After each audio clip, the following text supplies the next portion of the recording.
You are a classic example of a small business which has changed and evolved, and then you did good in this segment of your videography business, wedding photography, and then you moved to the next, and then you pivoted again and again. And talk more on that, very the colloquial spirit or the idea of shifting gears and then doing it good. Yes. And using what you have learned and then bringing all of that together and maturing. So from the start, I had being from Soviet Russia, as a kid, I didn't really experience the hardship of that.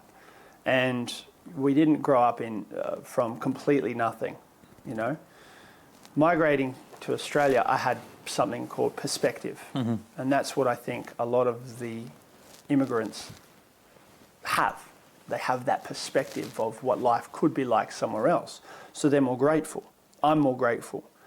And I think that has a purpose in why I've been able to go, hey, I could start a business. Let's do it. Did my personal training. Thought, wow, look, someone wants to pay me for me to help them improve themselves. Isn't that fantastic? My service for their money. That's great. Whereas in Russia, most of the time you don't get paid for 3-6 months at a time, and then you're left with bartering. My services for your services. And I still do that to this day because I have a service called an influencer for their services or products. So I'm still kind of trading it. But having pivot all along, it's, for me, the mindset is do it or you don't survive.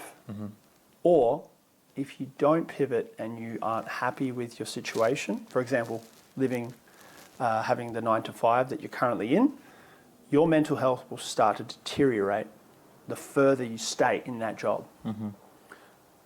Sure, you can say, I need to keep doing this, it pays the bills, all of that, great, but you're using half of your life at work when you're miserable, and then you're bringing that home. And I had this observation with my stepfather, who's a prison officer. He would come home and bring that energy home with him. I hated it. That's why part of the reason I moved out of home. And never looked back.